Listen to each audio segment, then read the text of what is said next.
Power failure से प्रभावित 49 Ayurveda doctors का फिर होगा एग्जाम। ये बड़ी खबर है इस वक्त की। सत्य साई पीजी महिला कॉलेज में हुई आयुर्वेद पीजी एंट्रेंस एग्जाम से जुड़ी ये खबर। फर्स्ट इंडिया की खबर के बाद नेशनल टेस्टिंग एजेंसी ने जिला प्रशासन से रिपोर्ट ली है।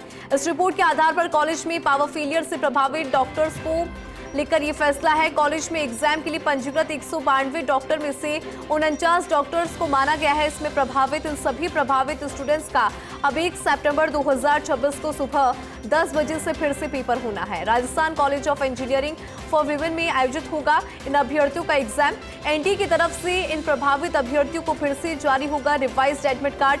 साथ ही एनटी के नोटिफिकेशन में बताया गया कि देश भर में 200 सेंटर पर आयोजित हुई परीक्षा और इस दौरान सुबह की पहली पारी की जो परीक्षा होती है उसमें ये प्रभावित रहे थे और इसको लेकर यहाँ पे नोटिफिकेशन भी जारी हुआ है। चलिए इस पर ज्यादा जानकारी लेंगे। एसोसिएट एडिटर विकास शर्मा जी मेरे साथ कनेक्ट हो गए हैं। विकास जी, जो अभ्यर्थी जो स्टूडेंट्स इससे प्रभावित रहे उनके लिए बड़ा फैसला लिया गया और इसको लेकर नोटिफिकेशन भी जारी कर दिया है। क्या अपडेट है आपके पास और किस तरह से फिर से इस एग्जाम को कराया जाएगा? देखिए, सत्साई पीजी महिला कॉलेज के अंदर आयुर्वेद पीजी एंट्रेंस एग्जाम का जो सेंटर था वहां पर पावर फेलियर की वजह से दिक्कत आई थी। उस दिक्कत को लेकर के नेशनल टेस्टिंग एजेंसी जो है उसने बड़ा फैसला लिया है।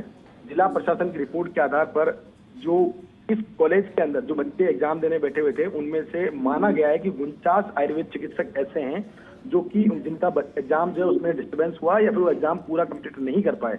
तो ऐसे जितने भी स्टूडेंट्स है 49 स्टूडेंट, उन सभी का एग्जाम फिर से कराया जाएगा, इसका निर्णय लिया गया है। ये जो एग्जाम है पहली पारी के स्टूडेंट्स के लिए निर्णय लिया गया है।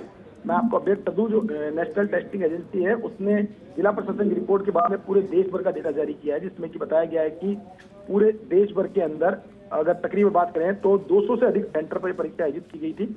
इस दौरान पहली पारी के अंदर सुबह 36,989 आयुर्वेदिक स्टूडेंट जो रजिस्टर किए गए थे, इनमें से 35,833 अभ्यर्थी परीक्षा में शामिल हुए, जिनमें से 35,788 ने अपना एग्जाम प्रोसेस पूरा किया।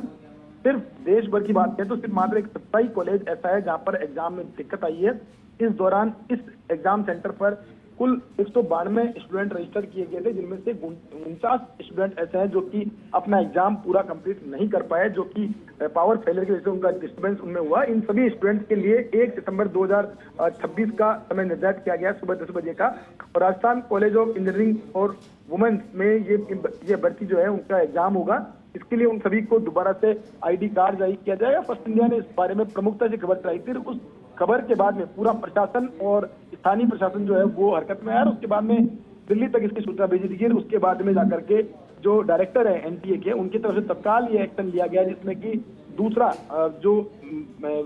दूसरी पारी में जो एग्जाम चल रहा है उसके बीच में ही नोटिफिकेशन जारी किया गया, जिसमें कि सेंटर का एग्जाम फिर से होगा। लेकिन अपडेट मैं आपको एक और कर दूं, इस दौरान कई स्टूडेंट ऐसे भी है जो कि काफी परेशान हुए थे। द्वितीय पारी के स्टूडेंट जो कि 2.5 घंटे तक अंदर प्रवेश नहीं कर पाए, तो उन्होंने भी अपनी मांग दोबारा बताई है कि वो भी दोबारा से एग्जाम चाहते हैं। लेकिन फिलहाल उनका एग्जाम शुरू कर दिया गया है और साथ में प्रशासन ने ये भी उनको आश्वस्त किया है कि जो उनका समय निर्धारित है एग्जाम का 2 घंटे का, उस पूरे 2 घंटे का समय उनको दिया जाएगा एग्जाम का, तो एग्जाम दे सकते हैं। तो ये सेकंड पारी के स्टूडेंट्स के लिए प्रशासन की तरफ से व्यवस्था की गई है। हालांकि जो निर्धारित समय उस निर्धारित समय पर एग्जाम शुरू नहीं हो पाया, कुछ देरी से एग्जाम शुरू हुआ, लेकिन अभ्यर्थियों को स्पष्ट किया गया है कि उनके लिए 2 घंटे का समय जो है पूरा दिया जाएगा। जी बिल्कुल ठीक है विकास जी, बहुत शुक्रिया इस पर अपडेट के लिए।